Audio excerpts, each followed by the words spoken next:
Infertility is usually the last thing young women are worried about. But whether or not you're paying attention, what you're doing right now is affecting your future family and your future body.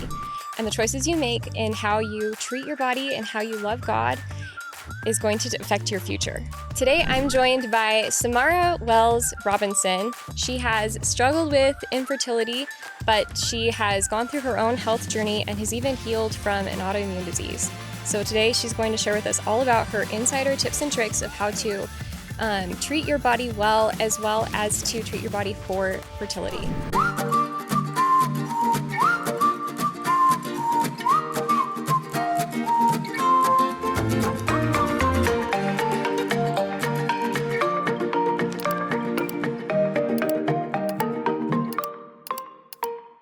Okay, Samara, I got you some raw milk today. I knew you did homesteading. Yes. But you were just telling me that sheep's milk is actually better for you. Can you explain why that is? Because this is cow raw milk. So raw milk in general is just fantastic anyway. Like if you can get raw milk, highly recommend. But yeah, so sheep's milk is the most nutritious milk on the market. And if you have lactose problems, such as myself, and I've tried the raw, because everybody's like, oh, you got to get the raw. So I've tried raw cow's milk. It still makes me sick. The raw goat's milk makes me sick. And the sheep's milk is about the only thing that helps me. And so if you do have problems with that and all that stuff isn't working, try sheep's milk, because just the benefits and the proteins and all the scientific-y things in it, just it's amazing for our bodies. Okay, that's super cool. And do you milk your own sheep? I do milk my own sheep. We have Icelandic sheep, and they're a triple purpose sheep. So we use them for wool, meat, and milk. That's awesome. Yep. Okay, at any given time, how many do you usually have? Right now, in the beginning, we only had 2. But right now we have 9 ewes. And this last season, we milked 3 of them.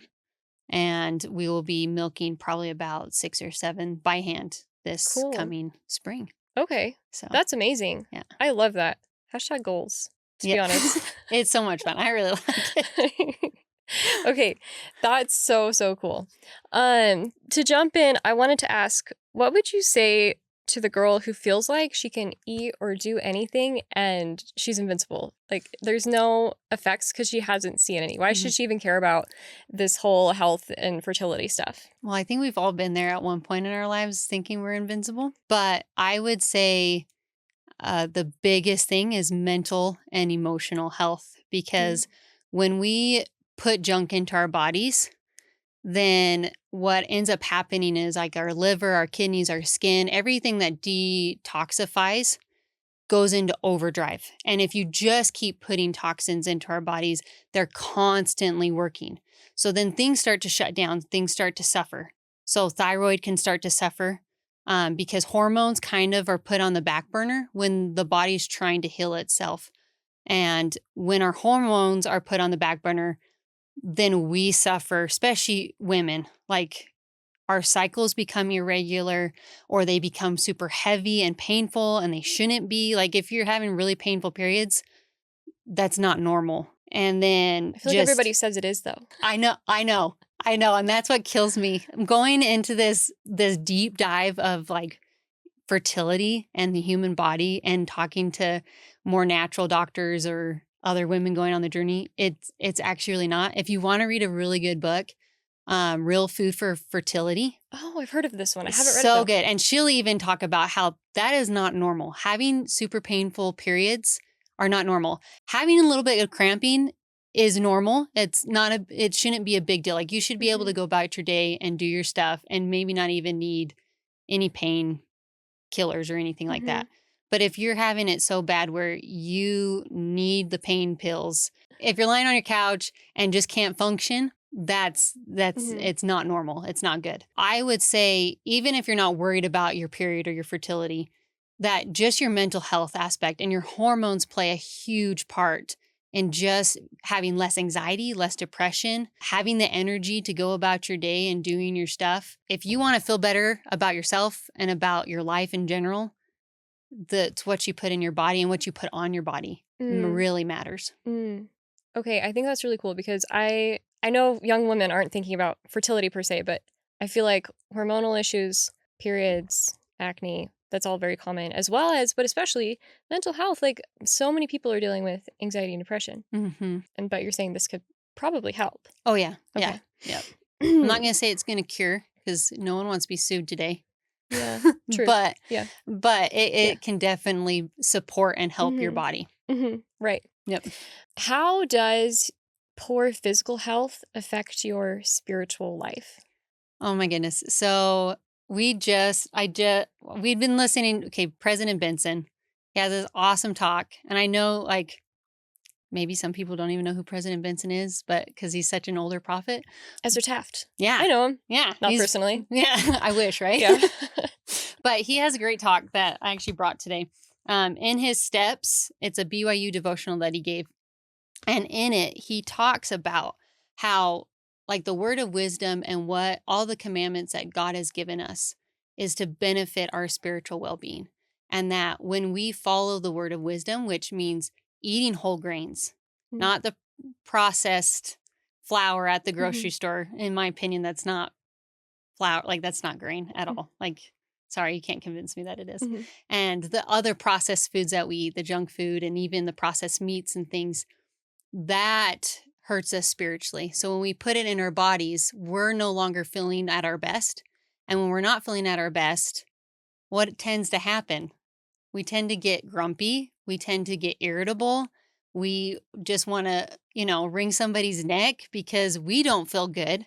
We may not understand why because we're just eating what everybody else is eating. But once you start, and going natural is a slow process to heal your body. But once you do start going down that path, you start to feel better. Your body starts functioning better. You start to get energy. You start to not be as brain fog. And when that happens, I think that it can only help our spiritual part of us. Mm. Because if we're feeling good, then we can hear that spirit. Mhm. We can listen to God. We can feel his love more clearly than if we were just filling our bodies with junk. Right. Yeah, I feel like that is just a really different way to think than what I feel like is really popular right now, which is including in the church discussion, church related discussions, that if you're being asked to do too much, just say no and Mhm. don't do more. And that might be the case, but I wonder if more of it needs to be the self care that you need to do isn't necessarily doing less, but taking care of your body in the ways that it needs to be so that you are able to do more. Would you Yes. agree with that? Oh yeah, Okay. 100%. And I think if you think about it in long term, buying healthy food can be expensive up front, and people look at it and be like, "Oh my gosh, $1,000 for a cow." I That is a lot for a cow. that is a lot of money up front. Uh-huh. But if you think about all the benefits, so you get a nice grass-fed cow, you put it in your freezer, you have it for the whole year. Not alive, Yeah, presumably. no. Yeah, a dead cow, a butchered cow. And you have that in your freezer. You have it for the whole year. So that $1,000 goes hopefully for the whole year, depending on how big your family is. Mhm. But then you're feeding your body the good nutrition that it needs to heal itself, because our bodies were designed to heal themselves. It was not Mm. designed to be given all this extra stuff or needing all this extra stuff to be like, oh, our bodies are ruined. We need No, God designed them so perfectly. Mhm. And so he designed them to heal. So if we give them the right nutrients and we give them the right clean food, you're healthier. Mm. So down the road, you're also saving money and time because you're not having to go to the doctors. You're not having to buy all this extra stuff. So then And say no to all the callings and all the things that yes, you could be because you doing. Yeah. have the energy, you have the Mhm. money, you have all that stuff to be able to say yes to God more Mm. instead of feeling tired and just, I don't have the finances for that because I just had Yeah. to go to the doctor because I had this happen or whatever, Mhm. Yeah. That's a really positive mindset. I feel like people get kind of bogged down in shame, like you need to buy this, you need to stop eating that in discussions around health, but just that optimism of the big picture, what it can look like. I think that's really positive. So I want to hear about your story. I feel like it sounds like you're saying a lot of us are ignoring the things that our bodies are saying until we hit kind of a breaking point. What was your experience? When did you realize your body was trying to tell you something? and and what was that experience like? To begin, I had a doctor tell me, "Oh, you don't know when you're sick." I'm like, How old were you when this happened? that experience was when I was, I think, 16. Oh, wow. I would get, and I didn't know when I was sick, because I would suddenly wake up and my neck, I couldn't move my neck. Hmm. And I just couldn't do it. And it was during one of my volleyball seasons, and state was literally like 2 days Oh, so you were an before. athlete too. Yeah. And I was like, oh my gosh, I can't move my neck. I don't know what to do. So I went to the doctor, and the doctor's checking me out, and he's like, your lymph nodes are gigantic. Hmm. They've locked up your muscles and everything. And he's like, I'm pretty sure you're fighting off an infection. He's like, you have no idea that you were sick, did you? I'm like, no, Hmm. I had no idea.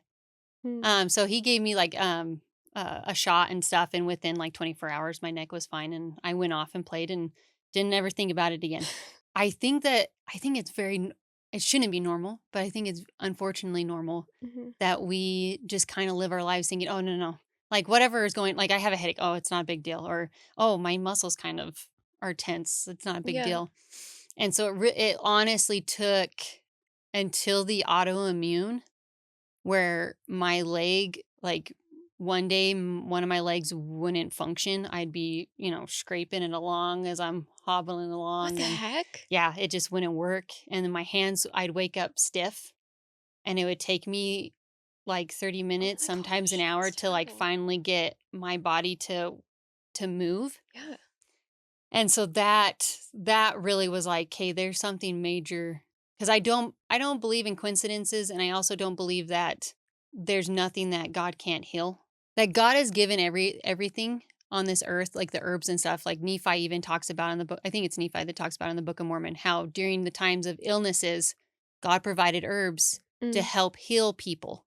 And so I think, and to me, that's what God has given us things, and not Mhm. everything is going to be healed completely. Not everything is going to work out how we hope, because God knows what we need. But anyway, so I definitely, it was the autoimmune that really got me, Yeah. when your body stops working how it's always Right. worked. So how old were you when that happened?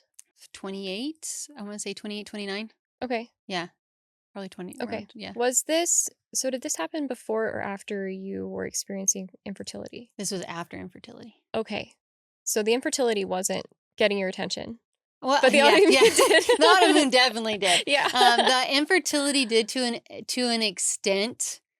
The first 4 years of our infertility were definitely more like medical, I guess, Mhm. like trusting in the medical world. And I was already I already didn't really like doctors at that point anyway, just because there's so many when I go in tell me, oh, there's nothing wrong with you. And that might be another reason why we ignore signs, Mm. because there's so many of us that go into doctors and they say, oh, well, you're completely fine. I don't know what's going on with You you. feel Go like you were home. gaslit Yeah, over and and over? yes. Oh.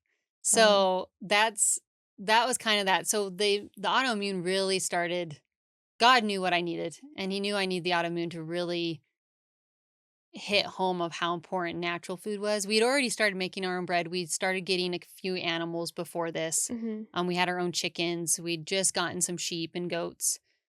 So we were down that path. We were headed down that way. Okay, can you describe when you decided that you were gonna heal in a different way? That you were gonna just take things into your own hands, and how did that process work? I had only had like one or two tests when I had the autoimmune, and they just kept saying, we don't know. And Mhm. reading everything online is like, well, it could take up to 15 years to get a diagnosis with an autoimmune. Mhm. I had a sickness that kind of triggered the whole autoimmune. And that was Gotcha. a nasty bit. Ended up going in the ER twice. And the first ER that I went to was like, oh, you're completely fine. You don't need to be here. And I'm like, no. Like my husband, we were having this conversation up here. He's like, no, you were dying. And I'm like, well, in my head, I felt like I was okay. And he's like, no, you look like you were dying. And I don't like, it takes a lot for me to go to the doctor's Uh-huh. emergency room. Yeah. So both times, my mom had to convince me the first one. My uncle and my husband had to convince me of the second one. And luckily enough, the second one, the doctor was much better, took Mhm. his time, Sure. and helped me figure out that sickness. But then right after that, everything kind of cascaded with the autoimmune and started triggering it. And so, because of that journey, and the tests being back negative or being like, well, we're not sure there is something here, but we're not sure what it is. Mm-hmm. We just moved to a ward that had I call him my witch doctor, but Nice. he's not he's like an herbalist. Uh-huh. And I had heard about him and I was like, you know what? The medical world isn't helping. And it didn't help with Hmm. infertility either. That was the other thing too. Hmm. That they weren't giving us answers. Like both of us are fine with fertility, they say, like there shouldn't be any problems. But yet obviously something's going on. Mm-hmm. And so I went to my witch doctor, and and that kind of, I guess, just the tiredness of not having answers Mm-hmm. really drove me to get to a person that actually could help me in Gotcha. that. And as you moved forward, I guess, what role did prayer or your relationship with God, what role did that play in, I guess, this health journey to find Yeah, healing? it was kind of a roller coaster because a lot of things were going on at that time. Stress does not help the body whatsoever. There was a lot of prayer, but also I had a lot of peace knowing that this was not going to be permanent. Hmm. I don't know why I always knew it was going to be okay. However it was going to be. Hmm. That was kind of the experience with the autoimmune. The infertility was a lot more emotional than my you would think it may be the other way Mhm. around because of how bad the autoimmune Right. affected my body, but a lot more emotional Mhm. roller coaster and spiritual growth with the fertility Yeah. aspect of things. If you're willing to go there, can you kinda describe what that feels like, I Yeah. guess, to have that emotional struggle and spiritual struggle with infertility? I would say the first few years of the infertility stuff, and we were able to have our daughter. She's Um, so cute, by the oh, way. thanks. She is a just a ball of sunshine. Mhm. Um, but it took us about a year to get pregnant with her, which is normal, they say. But the first few years it was rough. I did because we it took us a little bit to get her. We Around 6 months after having her, we were both kind of like, we need to start again. We need to start trying. Mm. That terrified me a little bit because Mhm. I'm like, can I handle two kids under two? Like, Yeah. can I do that? And so that kind of stressed me out a little bit. But as she got older, it became more of like, I really, really want more kids. Like we both come from really big families, and having the siblings just is fun when you're a Mhm. kid. You Yeah. have somebody to always play with.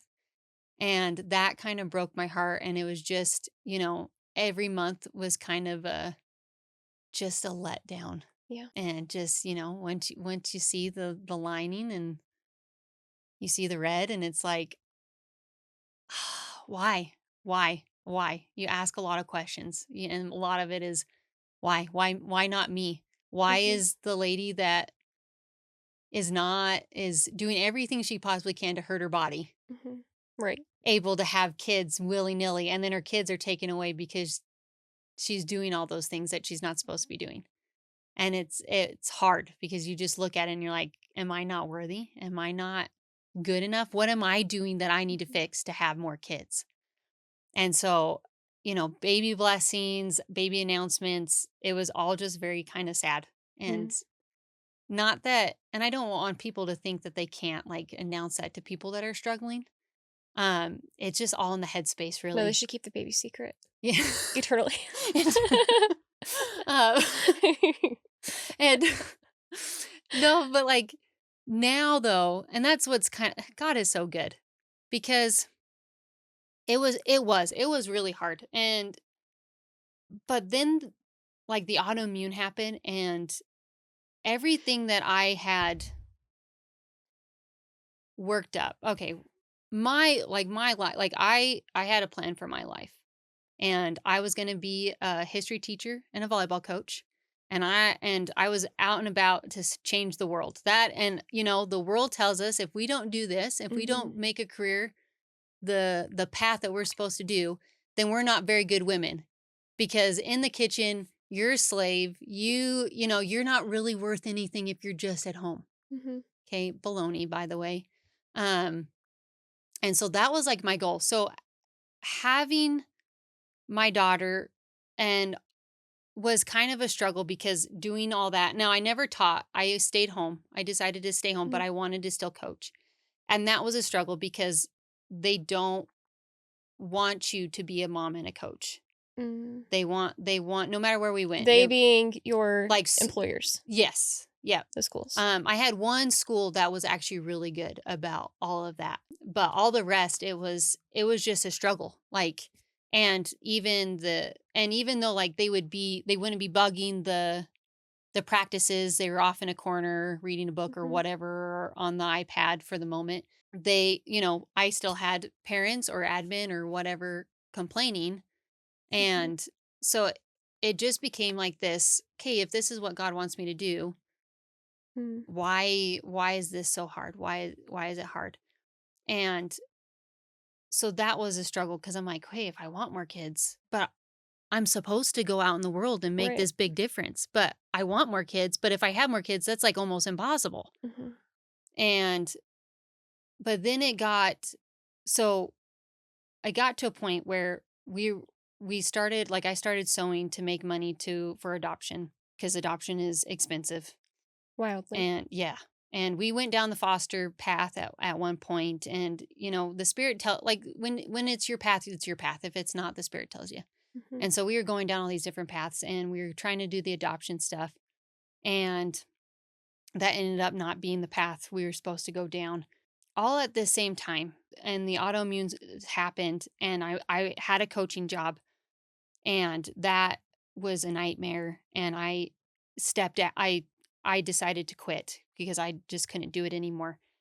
And it was like this everything that I'd worked for and prepared for and thought God wanted me to do was like taken away. Mm. And that was one of my lowest points because I didn't, I just, I felt so alone and angry with God Mm. because it was like, hey, I'm trying to do what you want me to do. I'm trying to have more kids and you're not giving me these kids. I tried to do this other thing and now you've taken that away. And now you've given me this autoimmune. And it's like, hey, what am I doing wrong? What am I doing wrong? And I got to a point where I struggled going to church and I struggled to pray and I just struggled and I just kept asking, what is it? What is it? And it was it was a really cool experience. It was months. It was months of this darkness. And one day it just all like this window door opened and it all came rushing in of how important motherhood is and how important being a wife is, and how important it is being a daughter of God, and how important our job is as a mother.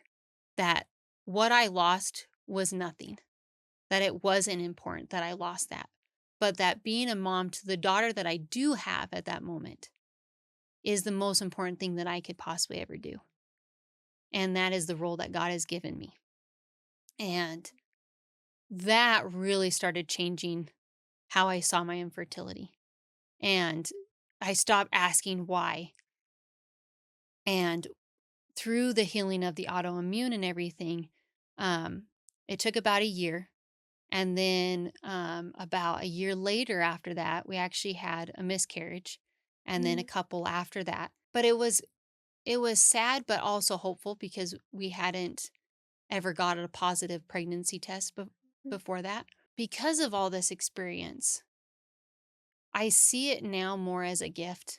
Even though there's still days that are hard with the infertility. And Mhm. I'm like, okay, God, when? When? Now it's when. Now it's Yeah. when and not why. Mm. But it's, I know that there's a reason. I know that there was a reason why God gave me this trial and tribulation, and that it was all to strengthen me and to help me and to see how good He is. Because without it, I would not have learned any of the stuff that I would have learned. I wouldn't have learned that motherhood was an amazing thing because Mm. I think the world teaches that it's this burden. We're tied behind, we have our hands tied behind our back Mhm. because we have children. But it's nothing. That's what Satan wants us to believe. children are one of the most amazing things that you will ever be a part of, and that God has graced us with and given us that special gift because they're his children and we just Yeah. get to be stewards over them for a minute. Mm-hmm. And it's an amazing gift that he gives us. Mm-hmm. And so though there were hard times with fertility, it has been such a blessing. It's been an amazing, and I know that there will be a day that we'll have kids. Mm-hmm. So That's beautiful. I appreciate you sharing all of that. sorry if it was too much. I No. tend to ramble. No, but I think you answered my next question is that do you believe in healing from infertility? Oh, 100% For you yes. and generally speaking. Yes, 100%. I think healing from I'm going to say almost anything, and I'm not going to say 100% either. But when we give our bodies the right things that they need and we take out the stuff that is hurting our bodies and Mm-hmm. we're strict to it. That's the thing that really helped with my autoimmune was my witch he gave me a regiment, and I followed it to the T for a year. And then I still take some things now. Mm-hmm. But that, it's a long journey when healing naturally, but I do think it is possible. And then it's up to God. The rest of it is God's timing Mm-hmm. on when he knows when it's best. Yeah. So, Yeah. That's very hopeful. And I hope that no one who happens to be listening who's struggling with infertility would walk away feeling like, oh no, I messed it all up. no. Yeah, no. I hope it's hopeful because it doesn't, I'm going to admit it. Every once in a while, do I go get something junky? Yeah, I do. Okay? I think it's just kind of sometimes you just need that like chip or that sandwich Mhm. from, the gas station or Mhm. whatever. It's not the end of the world. Wherever you start now, as little as it Mhm. is, just changing one thing at a time is going to help in the long run. Mm. And it's going to help you heal, and you can do it. Okay. I want to get into practical Okay. advice. So I know you've made a lot of changes. Can you walk through, I guess, your diet or other health practices that you do in an average day? Okay. What does that look like? And yeah, we'll just start with what does that look like for you right now? Okay. So right now, the biggest thing that we've changed in our house is going more word of wisdom, Okay. which is not popular, I feel. Grain, everybody's like on this other diets or whatever. But I do our own sourdough bread. It's wild yeast. Anyway, sorry. Okay. It's a little different than sourdough, but it's the same concept. And I grind all our own wheat. And I bake our own bread, I try to do everything in house. And so we always have a loaf of bread that's fresh milled bread that's used with natural yeast. And we usually have our farm fresh eggs. Eggs and toast are usually our go-to morning. Lunch is like leftovers, or we'll have some more like a grilled cheese sandwich. Dinner we like to have lamb chops right now. So lamb chops and veggies, broccoli. Broccoli is my favorite. So we usually I have love broccoli broccoli. too. It's so good. Yes. Do you roast it, steam it? What do you like? Yeah. So I usually For someone who roast doesn't it. like broccoli out there Yes. who wants to know how to make it taste good. So in the Real Food for Fertility, she actually Okay. recommends like getting that butter in there and the like coconut oil or whatever. We don't use seed oils. And I like to put it in our cast iron skillet and let it get nice and kind of crispy, but then I'll put a top over the top. So it's kind of like a steamed / Okay. grilled, I guess. Okay. Like I don't Sure. know, like it's not like fully steamed, but it's not fully like Do you salt it, pepper yes, it? yeah. Okay. Yeah. Definitely salt it. Okay. Yeah. Yep. And then that's what you eat the whole day Yeah, usually? usually pretty much like green salads, lots of bread. We do lots of fresh milled bread, and then water, lot of water, And maybe sheep and milk. sheep milk when it's in season, Uh-huh. and clabber cheese. Really? Oh my goodness. So like Clabber cheese Is that sort of like cottage cheese? You can make cottage cheese from Okay. Clabber cheese. So Clabber cheese is actually, if you were to just like leave this milk out on the counter for like a day or two, depending on the temperature of the room, it would clabber. Yeah. Yeah. Yeah. So that's good. That's cheese. That's how they used Okay. to make cheese. And you drink it? No, so what you do is you actually strain it. So you can Okay. put it in like a cheesecloth. I use a bread cloth, Okay. and I'll just let it hang Do you over. save like the liquid? Yeah, so that's whey. Yeah. So then you can Okay. make like buttermilk biscuits with it. You can actually soak your cheese in, like you can clean your cheese. So if you're going to do a hard cheese, you can use the whey to kind of like help keep the bacteria and stuff off of it. Okay, I know you have a blog. Do you Yes. detail this on your blog? Yes. With pictures, maybe? My Clabber Okay, cheese, great. yes, I do. Okay. Yep, I do. And I have a whole thing about sheep's milk. Okay, great. Yep. Can refer to it later. Yes. How does this regular day in your life, what you eat in a day, how does that compare with how you ate 10 or 15 years ago? Oh, well, I probably would sometimes eat breakfast, not eat breakfast at all. Uh-huh. Maybe a bagel. I'd eat half a bagel. Like I didn't really eat very much. I ate school lunch, but then like dinner, I don't even know what I ate. Like I'd have no idea. And then in college, this is terrible, but like wheat thins and cheese. That was literally all I ate was Like in a whole day? Yeah, a whole day. Were you continuously eating wheat thins and cheese, or for was the- it just Yeah. one time at lunch and you're like, I'm good? Sometimes. Yeah, sometimes. Breakfast. That's so sad. I didn't really eat breakfast. Now I love breakfast. Breakfast is like my favorite. But yeah, like I was literally a starving student. I would go buy maybe like a can of salsa sometimes and have like chips and salsa or like a cheesy quesadilla.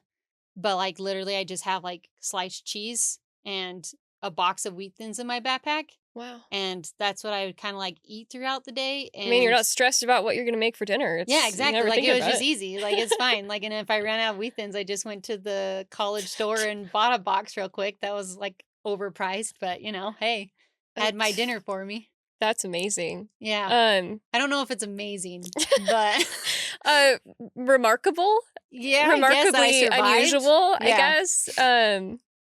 What I guess would be one easy food swap then that you would recommend to your younger self? If you could talk to yourself at the wheat thins and cheese stage, what would be one piece of advice you could give yourself? That you think would help? Cheese. I just gave that.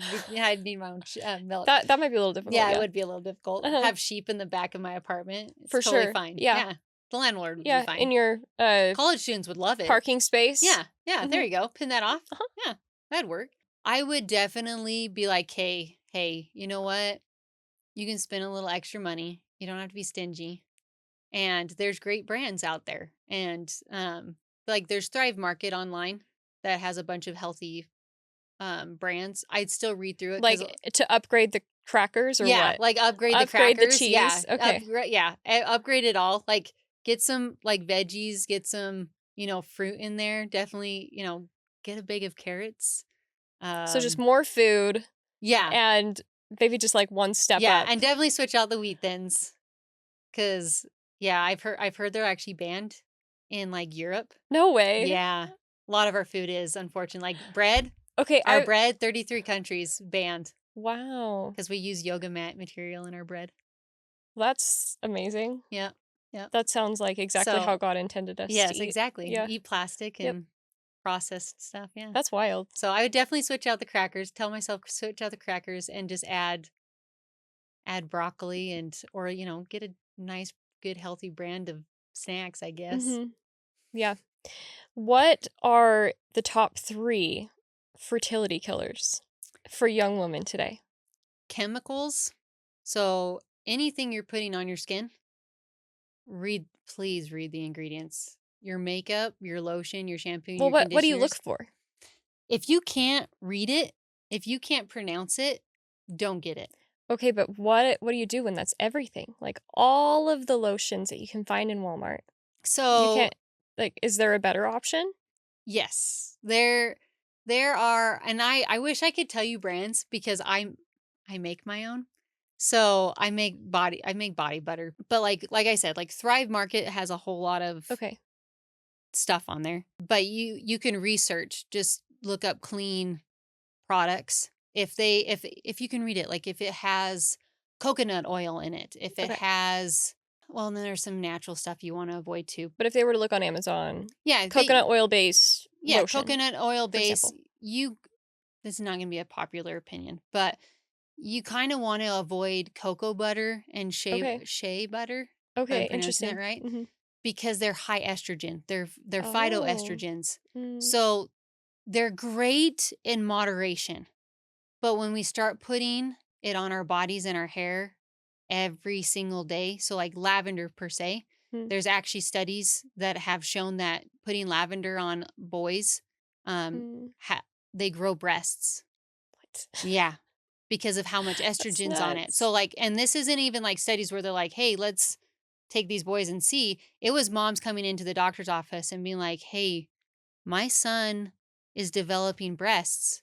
What do I do? And they're like, Hmm. well, what are you putting on your son? Like, what's your routine? Hmm. And like, well, we put lavender on them every night. Hmm. Stop putting lavender on them. And within a couple Interesting. weeks, the breasts were gone. The breast tissue wasn't That's developed anymore. fascinating. So, especially for young girls, there's an epidemic where we're starting our periods way sooner than what I've heard I this. think Yes. God has intended us to. Mm, That is part of the reason, mm. is because we're putting phytoestrogen or exoestrogen into our bodies. So the receipts at the store, if you can put a glove on, don't touch it. It has I've heard BPA this in too. it. That's so crazy. Men definitely. This is the Mm, other thing. Like fertility is not just a woman problem; it's also a man problem. About 50% of like early miscarriages are because of mm, sperm DNA damage. mm. So like men are So men need to pay attention to this episode too. yes. Okay. So chemicals, look at your chemicals, find research good brands that have simple ingredients that you can easily look up. If it is this long thing that you cannot pronounce, you go ahead and search it, see if it's good. I can probably almost guarantee that it's not. Gotcha. So So that's chemicals, number one. yeah, chemicals. And then I would say your sleep is a huge one, Mm, because it actually helps, especially women. Recent studies have come out and saying that we need at least 8 to 10 hours of sleep. mm. Men need less, but I have said because this for years, and I have don't know you? if everyone believes me, but I just like, I swear I need like 9 hours of sleep at least. Yes, women actually Yeah. do. We do, Okay. because it Good. helps regulate our hormones. It helps like a reset. Hmm. We need the reset, and I don't think any of us are getting as much sleep as we should be as women. So sleep is definitely a big one that can hugely impact your fertility and stress. Stress and sleep, I would say, go in hand because if you're not getting Hmm. enough sleep, you're probably stressing. And if you're stressing, Like my stress you're not sleepy neck. Yeah. sleeping. Yeah. Yeah, yep, Uh-huh. exactly. And then your food. So your chemicals, your stress in your sleep cycle, and your food, what you're putting in your body. Because a lot of the chemicals and food kind of go hand in hand, but what you're putting in your body is a big thing too. Mm.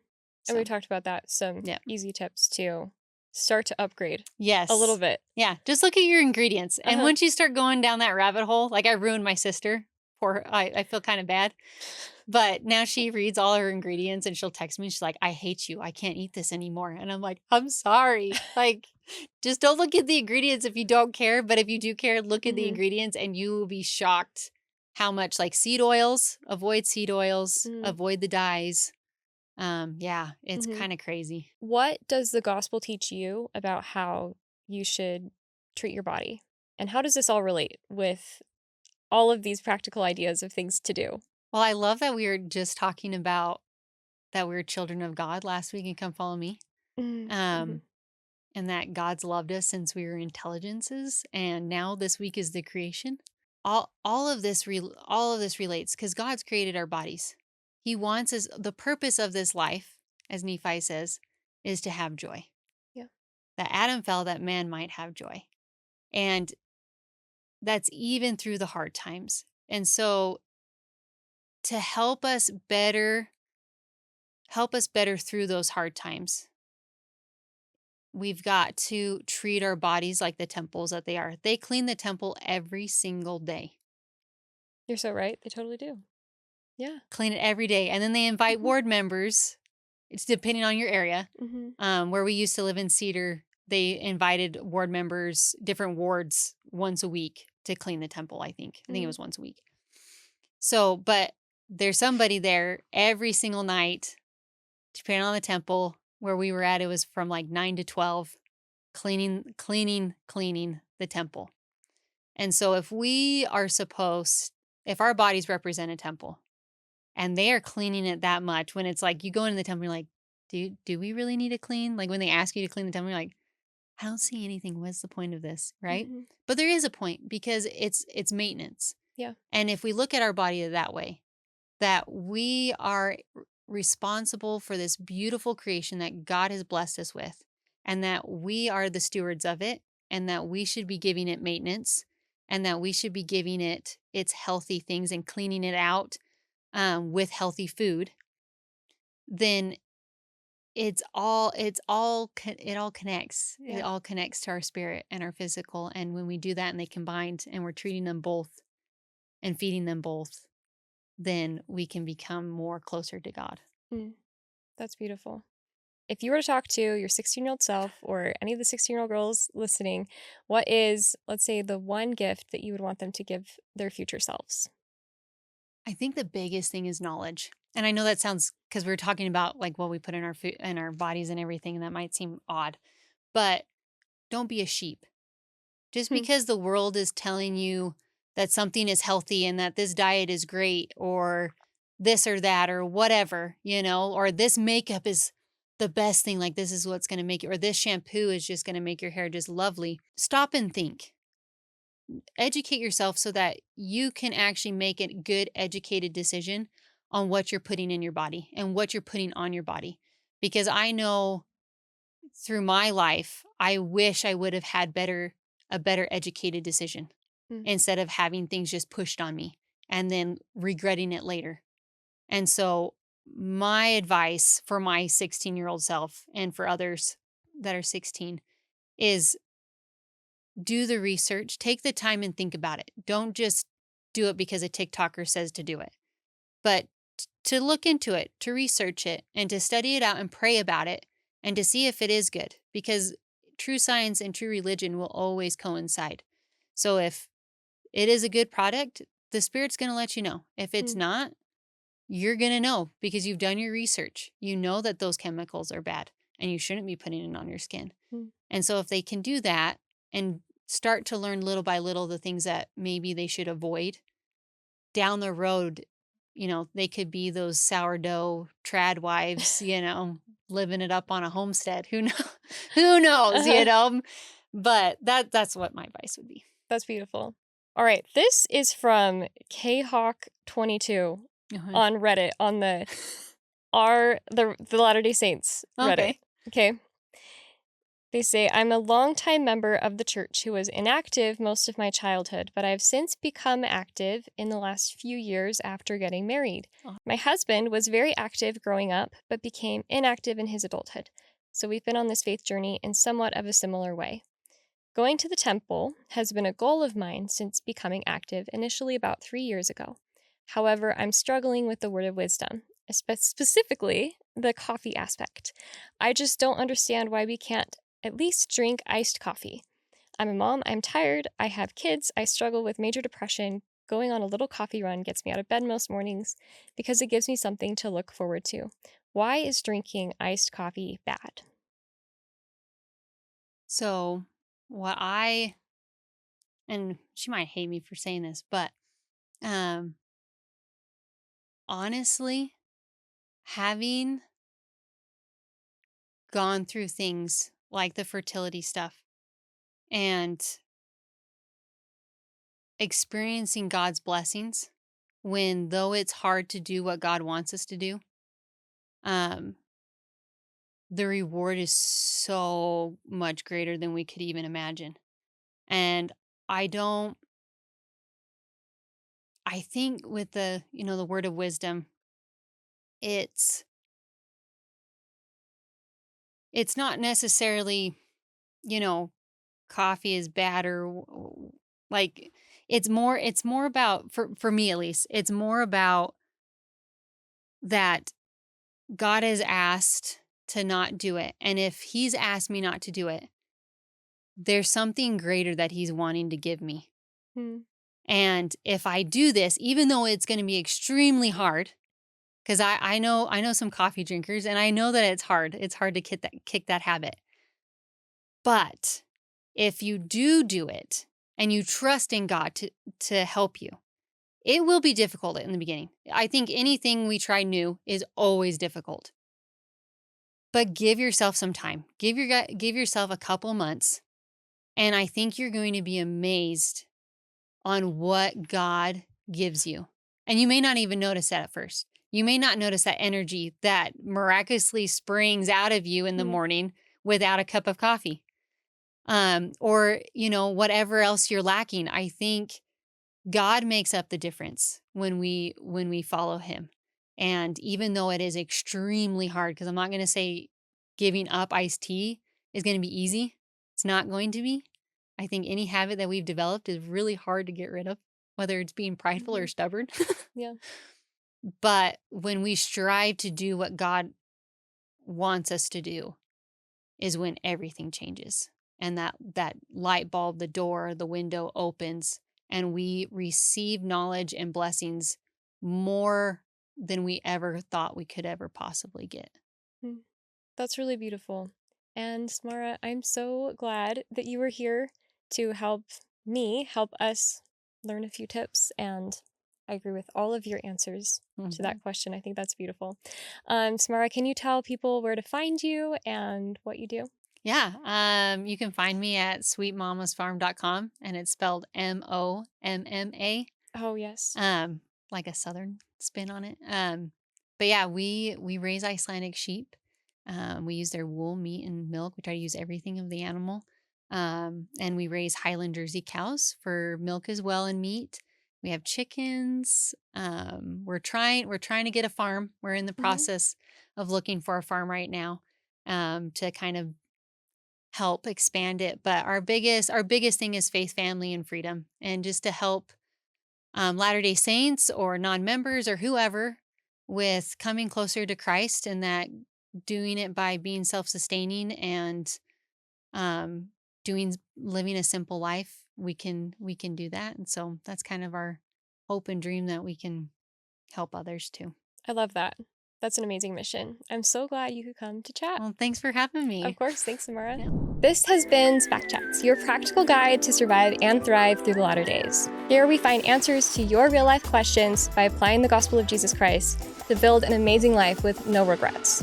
If you've enjoyed this episode, make sure to subscribe so you don't miss a future episode. And if you want to support the show, one of the easiest free ways to do that is to leave a 5-star review and share why you love the show. I'm Jessica Spackman. Until next time on Spac Chats. Coming up on the next episode.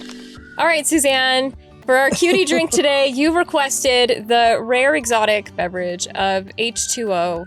Yeah, that's what I like. Cheers. Explain. Cheers. Oh, I should be doing that with everybody. Do you know why they do cheers? No, tell me. So you're saying that most of the women who were going in were not super happy about their abortion appointments? You can't ask them in the moment. I'm not going to Sure. say, oh, were you raised in the Latter-day Saint home? You can't do that. But later, when we have a strong relationship, and after the baby's born even, I'll say, were you raised in the church? Were you raised in a Latter-day Saint home? And